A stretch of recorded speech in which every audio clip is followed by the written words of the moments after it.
what makes a story truly terrifying and impossible to look away from? It's not special effects or some staged attempt to scare you. It's the fact that these moments come from real people, living ordinary lives. In places that should have been safe, they happen suddenly, without warning, in familiar rooms, quiet streets, or houses just like yours. And when you realize that if it happened to them, it could just as easily happen to you, that's when the real fear sinks in. So stay with me, because every story you're about to hear was sent directly to me by the people who lived through it. And if you've ever experienced something strange, unsettling, or unforgettable, send your story to the email in the description. Who knows? Your experience might be the next one featured on this channel. Don't forget to subscribe for more true stories. Now, let's begin.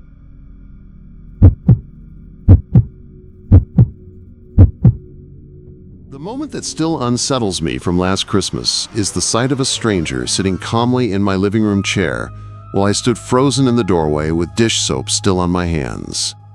It happened only a few weeks before Christmas, back when my daughter and her 2 kids were living with me while their house was being renovated. We shared a quiet duplex in Florida, and the unit beside us had recently been rented by 2 middle-aged sisters.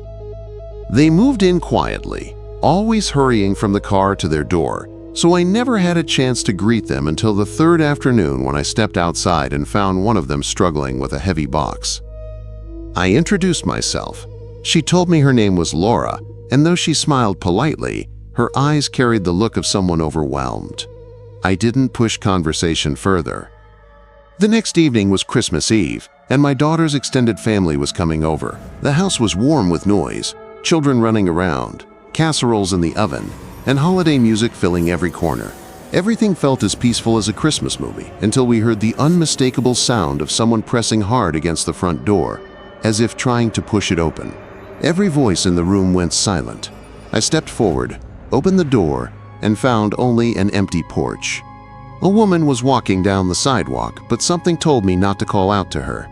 I shut the door, brushed it off as a mistaken address, and tried to move on. Later, once everyone left around 10, my daughter went upstairs to get the kids ready for bed, while I stayed in the kitchen washing dishes.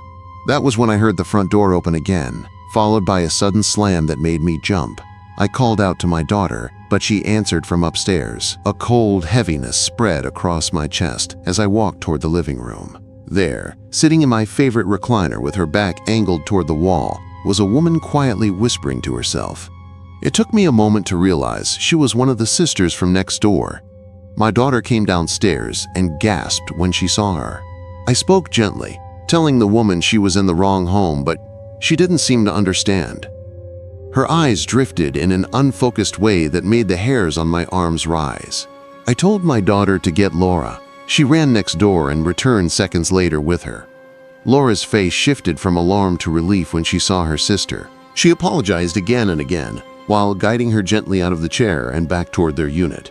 A minute later, she came back alone to explain. Her sister suffered from sundowning syndrome, a condition that made her confused and agitated at night, especially during stressful seasons. I asked whether her sister ever became unpredictable. Laura hesitated just long enough to worry me before saying it was better not to approach her when she was like that. We nodded, trying to be understanding, but after she left, my daughter and I locked every door and window in the house. The next day, we drove to my son-in-law's parents, home for Christmas dinner, stayed late, returned around midnight, and fell asleep while the kids watched a holiday movie. Sometime in the deep quiet of the night, I woke to soft, deliberate footsteps crossing the hallway outside my room. For a moment, I thought it was my daughter checking on the kids, until I heard her sleepy voice behind me asking what was wrong. Cold fear shot through me. Someone was in the house. I rushed to the doorway and looked down the hall. A thin figure stood near the living room, her silhouette rigid in the soft glow of the Christmas tree lights we forgot to switch off.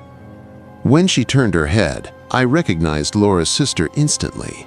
I shut the bedroom door and locked it as she pressed against the other side, jiggling the handle and muttering in that same quiet rhythm. My hand shook as I called the police and begged them to check on Laura as well. Those minutes of waiting felt like hours, every sound amplified, every shadow in the hallway looking like it might move. When the police arrived, I unlocked the door, and Laura came in behind them. pale and apologetic. The officers found her sister wandering in my basement, confused and harmless but completely disoriented. Laura took her home and returned with a face full of guilt and exhaustion. She promised it wouldn't happen again. After that night, my daughter and I double-checked every lock in the house for weeks. A few days into January, Laura told us her sister had gone to live with their mother, and only then did the air in our duplex feel safe again. Even now, when Christmas lights go up and the nights stretch long and quiet, I still think about the sound of those soft footsteps in the dark and how close she stood on the other side of that bedroom door.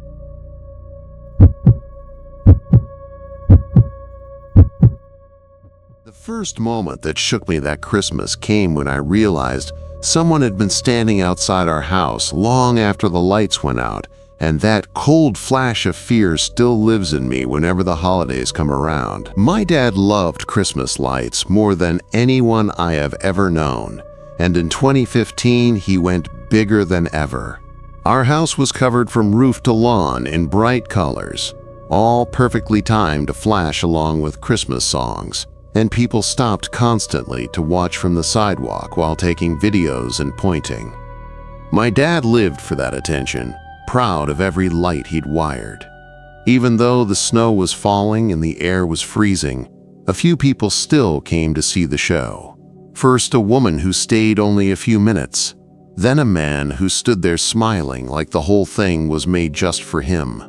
He stayed far longer than anyone else, smiling in a way that made my dad beam with pride but made me feel something I couldn't name at the time. When the snow began falling harder and the wind picked up, my dad finally stepped outside and unplugged the lights. The house dropped into darkness, the music stopped, and we all headed upstairs to wind down for the night. In my room, curiosity made me peek out the window to see which neighbors had their lights on. Only a couple houses glowed across the street, but something else grabbed my attention. The man who had been smiling at our display was still outside, standing on the sidewalk, facing our completely dark house. I called my dad to my room. He looked out, frowned, and told me maybe the man was confused or waiting for the lights to turn back on. He told me to lower the blinds and try to ignore it. I wanted to listen, but as I brushed my teeth and got ready for bed, a strange tension stayed with me. The snow tapping the glass usually calmed me, but that night it felt like a reminder that something outside was not right. I tried to sleep, but couldn't. Something inside me insisted I check again. I lifted the blinds just enough to see the front yard. The man was no longer on the sidewalk, but fresh footprints crossed our lawn, leading straight to our front door. My heart thudded so hard it almost hurt. I crept downstairs, quiet as I could, and stood on my toes to look through the small glass panels at the top of the door. I wish I had never looked. The man was standing inches from the door, staring directly into the glass with a huge, stretched smile that didn't look joyful at all. His eyes were wide, too wide, like he was thrilled about something I didn't understand. He wore an old wool cap, a thick mustache, and a long, dark coat dusted with snow. The look in his eyes froze my whole body. For 2 or 3 seconds, I couldn't move, couldn't breathe. Then everything inside me snapped and I fell backward, yelling for my dad. My family rushed out of their rooms, and when we opened the front door, the man was already hurrying across the street toward the park. My dad, my brother, and I threw on shoes without even grabbing coats and ran after him. The cold burned my skin the moment we stepped outside, but adrenaline pushed us forward. We followed the footprints into the park, weaving between dark trees where the snow thinned. Under the branches, the trail vanished completely, and the silence of the park made my stomach twist. There was nowhere else to look, no way to know where he had gone. We stood there in the freezing air until it became clear we had to give up and hurry home. We never saw that man again.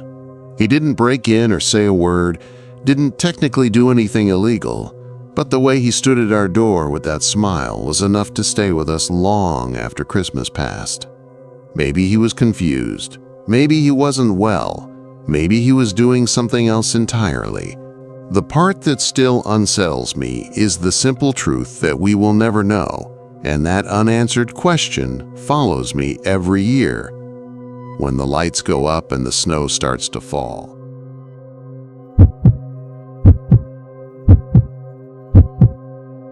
When I think back to that Christmas, I still feel the same mix of excitement and fear that hit me when I was a kid, because the night started the way every Christmas used to start in our house. Warm lights, loud decorations, and the smell of pine filling every corner of our two-story home. I was around 9 or 10, old enough to love gifts more than anything else, but still young enough to believe the world was simple and safe, especially during Christmas. My parents, brother, and sister filled the house with noise as we decorated, and the giant tree stood in the corner of the living room glowing proudly with lights that stayed on all night.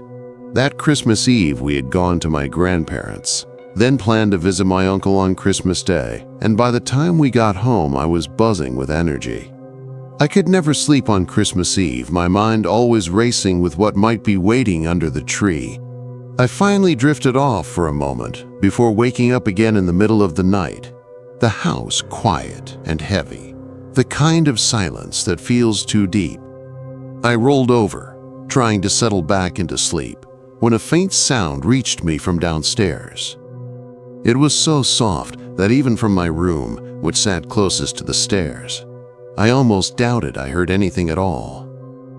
The clock said 2 in the morning, a strange hour for anyone in my family to be awake, and that tiny spark of curiosity kids always have pushed me to get up and look. I stepped out of my room and walked toward the railing that overlooked the living room, the glow from the Christmas tree casting soft colors across the floor. For a second, everything looked calm, the lights blinking slowly, the ornaments still, the presents untouched. Then something shifted behind the tree, and a shape stepped out. It was a man, but not my dad, not my brother, not anyone I had ever seen. He moved with a strange quietness that made my stomach drop, and the instant I understood he was a stranger in our house, I turned and ran, heart pounding, fear exploding in my chest as I reached my parents' room. I shook them awake and told them someone was inside. My dad went to check while I waited with my mom, every second stretching like an hour until he returned and said he had seen someone slipping out through the living room window. The police arrived and searched the property, their flashlights moving through the yard and around the house, but they found no one, only the broken living room window. None of us had heard it break, no crash, no glass falling, so he must have done it quietly, carefully, like he had practiced. Nothing in the house was stolen, not a single gift or decoration touched, which made me think I must have seen him only moments after he got inside, maybe even before he decided what he wanted to do. Maybe he heard me, maybe he saw me, maybe that was the only reason he left. That thought stayed with me for a long time, colder than the winter air outside, because the idea of a stranger almost climbing the stairs felt worse than anything else. I could not sleep for hours, every creak sounding like footsteps, every shadow feeling wrong. Even now, years later, it remains the Christmas memory that never fades, the one I still think about whenever the house goes quiet at night. We never learned who he was or why he chose our home, and the police never told us if they found him, so the story just sits in my mind like a door left slightly open in the dark.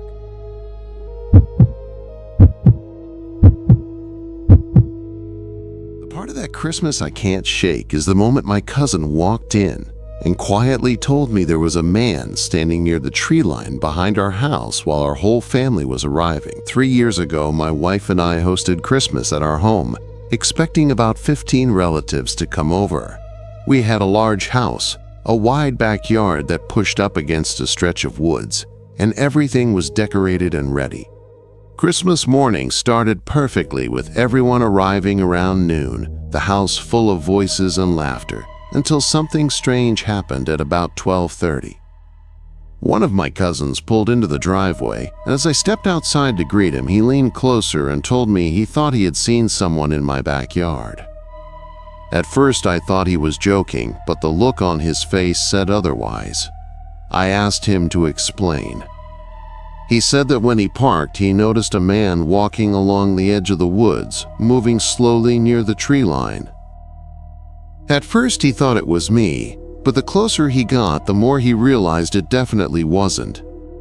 When he stepped out of his car and took a few steps toward the backyard, the man quickly slipped out of sight. That made my stomach tighten because nobody in our family was outside, and nobody else should have been anywhere near our yard. We decided to head back there together. The snow was deep enough to leave clear tracks, and sure enough, when we reached the spot, we saw footprints leading toward the woods before disappearing into the trees. The man was long gone. We called out, asking if anyone was there, but the woods stayed completely silent. With no sign of the stranger, and no idea who he could be, we went back inside. The house was loud, warm, and full of people, so the whole thing slipped from my mind for a while as the day went on. Hours passed before anything else happened, but then, as I walked past one of the windows facing the backyard, I froze. There he was. The part of that Christmas I can't shake is the moment my cousin walked in and quietly told me there was a man standing near the tree line behind our house while our whole family was arriving. 3 years ago, my wife and I hosted Christmas at our home, expecting about 15 relatives to come over. We had a large house, a wide backyard that pushed up against a stretch of woods, and everything was decorated and ready.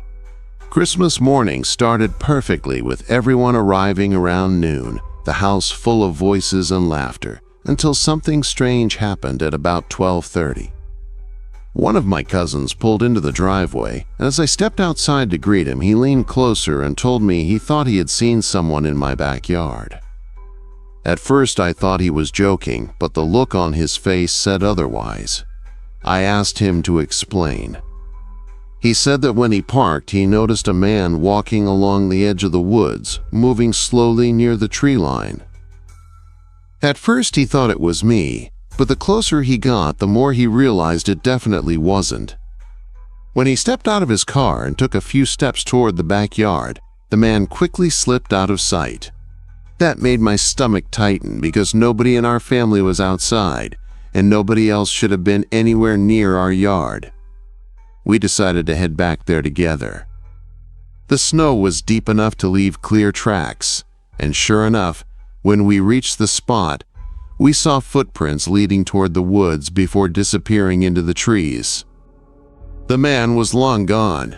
We called out, asking if anyone was there, but the woods stayed completely silent. With no sign of the stranger, and no idea who he could be, we went back inside. The house was loud, warm, and full of people, so the whole thing slipped from my mind for a while as the day went on. Hours passed before anything else happened, but then, as I walked past one of the windows facing the backyard, I froze. There he was.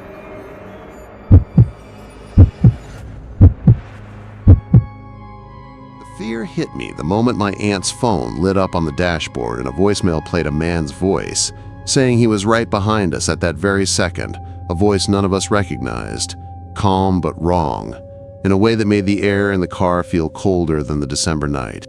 It happened 2 Christmases ago when my aunt asked me to help her finish some last-minute holiday shopping because she didn't want to deal with the crowds alone. We spent hours at a huge outdoor shopping center, packed with people carrying bags and rushing between stores. By the time we finally loaded everything into her trunk, we were exhausted but relieved to be heading home. The sky was fully dark, and the streets glowed with Christmas lights, the kind that usually made me feel warm and safe.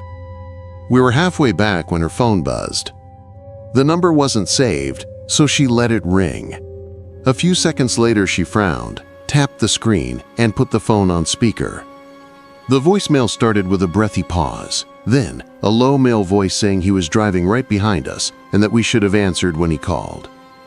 My aunt's knuckles tightened around the wheel, and we both looked at the rearview mirror. Dozens of headlights followed behind us on the highway, blending together until none of them looked familiar and all of them felt suspicious. I told her it had to be a prank, but even saying the words felt empty because something in that man's tone made it impossible to brush off.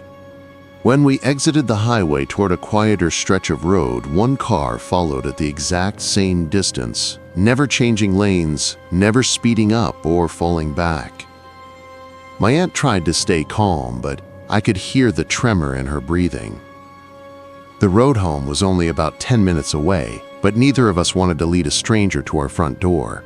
I told her to head for the nearest police station instead.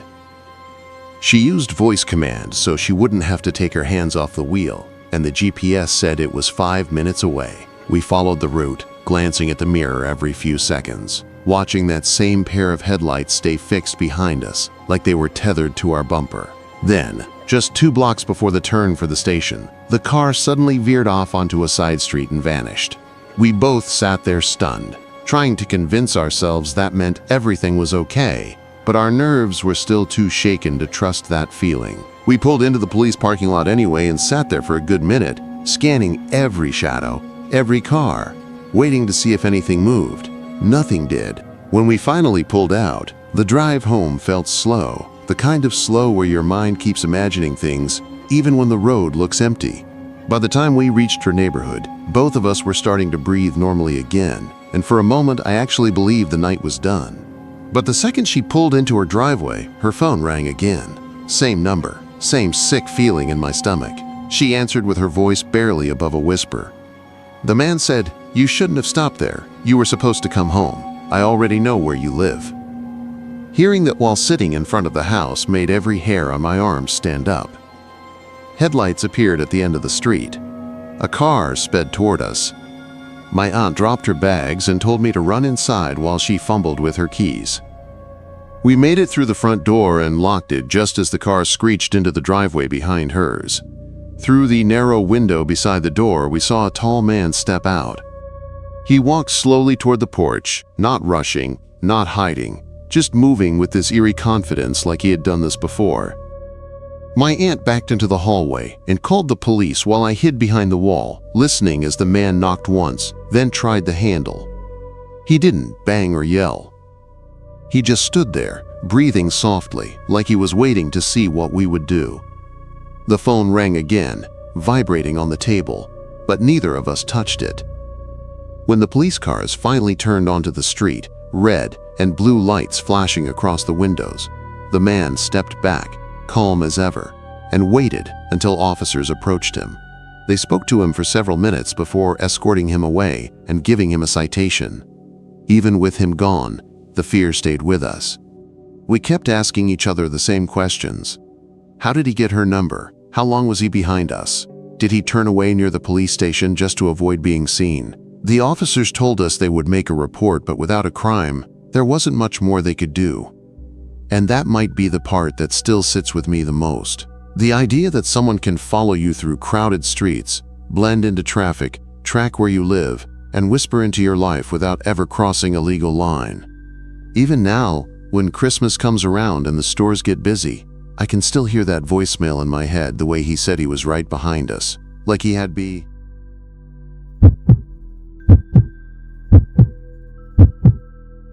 The moment that still shakes me from last Christmas is the sound of someone knocking my ladder over while I was standing alone on the roof hanging up lights.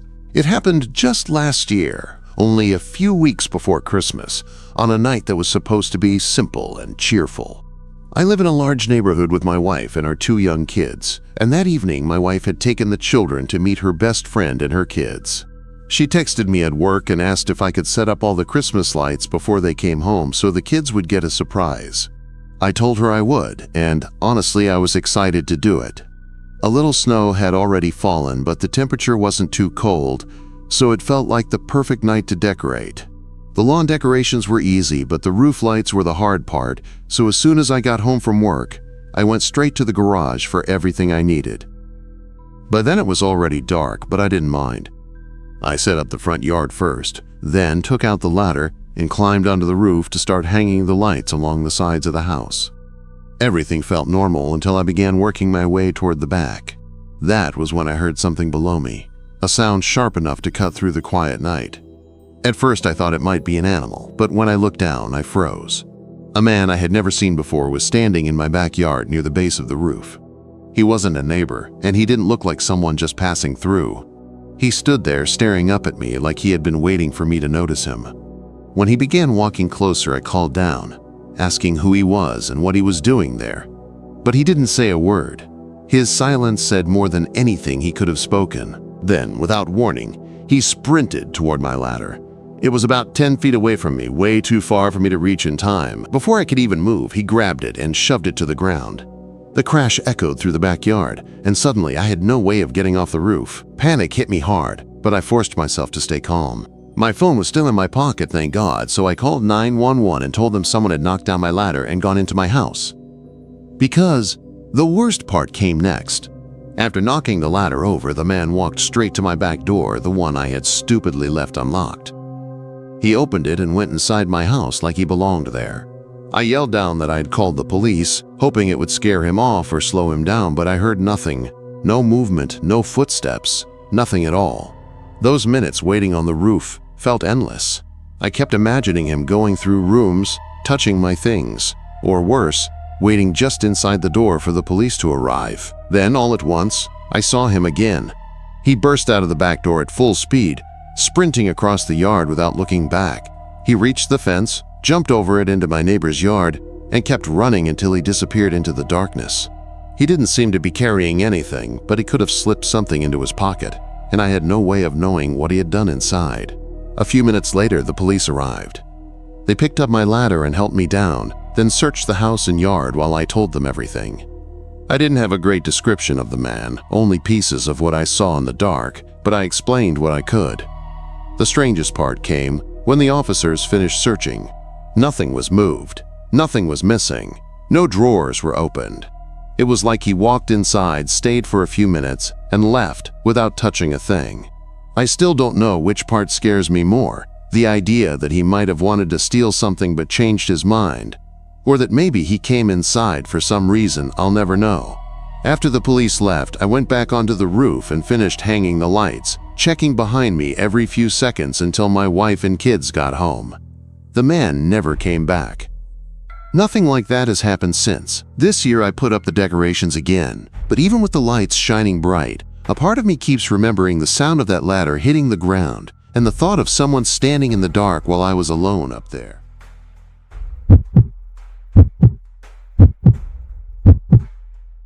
The moment that Christmas still haunts me came when someone started pounding on my grandparents' door so hard the walls shook, and I realized I was the only one home. It happened last Christmas Eve, a night that was supposed to be simple and quiet. I was 25, fresh out of college, and staying at my grandparents' house for the holidays because my parents were across the state visiting relatives. Every year, our whole family usually gathered at my cousin's place on Christmas Eve. But that night, my grandparents went without me because I had agreed to watch their house and their old dog, something I thought would be easy. They left around 6, promising to be back before midnight. With the house to myself, I heated some leftover pasta, curled up on the couch, and put on a Christmas movie. Everything felt calm, warm, and safe, the way Christmas Eve is supposed to feel, until around 11, when a sudden blast of noise erupted from the front door. It wasn't a knock. It was a full-force slam, like someone was trying to break the door down with their fists. I froze, the remote still in my hand, listening to the second hit shake the frame. My first thought was that it had to be a neighbor with an emergency, but the longer it continued, the more wrong it felt. I crept to the hallway window and slowly lifted the curtain, just enough to see outside. 3 men stood on the porch, all wearing dark coats and hats pulled low, their faces hidden in shadows. One of them leaned close to the door and hit it again with his fist, and the sound made my chest tighten. I backed away and called my grandparents. They didn't recognize the description and told me they were leaving my cousin immediately, but they were nearly an hour away. They told me to call the police if the men didn't leave. The pounding suddenly stopped, and for a second I thought maybe they had given up. But when I looked again, all 3 men were jogging toward the side of the house, disappearing into the darkness. My heart dropped. I rushed toward the back hallway and heard the doorknob rattling violently. Then another door across the kitchen began shaking, like someone was testing every entrance. I called 911, my voice trembling as I told the dispatcher that there were strangers trying to break into the house. The rattling stopped, and a thick silence fell, the kind that feels like someone is standing right on the other side of the wall. I didn't dare look, not until I heard a new noise, a sharp crack against the back window. It came again, harder this time, the kind of sound glass makes right before it gives out. I pressed myself against the wall, gripping the phone, praying the police would get there fast. For 20 seconds, everything was chaos, fists against glass, footsteps pounding the patio, whispered voices I couldn't make out. Then suddenly, it all stopped. Through the front window, I saw headlights sweeping across the driveway. A police car. The timing felt unreal. I hurried to the back window and peeked through the corner of the curtain. All three men were sprinting across the yard toward the row of pines that separated the property from a small service road. They didn't look back. They just ran until the darkness swallowed them completely. When the officers came to the door, I rushed outside and pointed toward the trees, but by the time they searched the area, the men were long gone. The officers walked the perimeter, checked the doors, asked me a handful of questions, and waited with me until my grandparents pulled into the driveway, frantic and apologizing for not getting home sooner. Even after everyone calmed down, none of us went to bed right away. We checked every window, every lock, every blind, trying to piece together why three strangers would target a quiet house on Christmas Eve with no cars in the driveway and only one person inside. The police never found them. They didn't break anything or steal a thing, which somehow made it feel worse because we never learned what they wanted or why they chose that house. What stays with me even now is the sound of those first hits against the door, and the realization that if the police had been even 1 minute later, that window might not have held. And when Christmas Eve comes around now, no matter how bright the lights are or how warm the house feels, a part of me still waits for that sudden knock in the dark.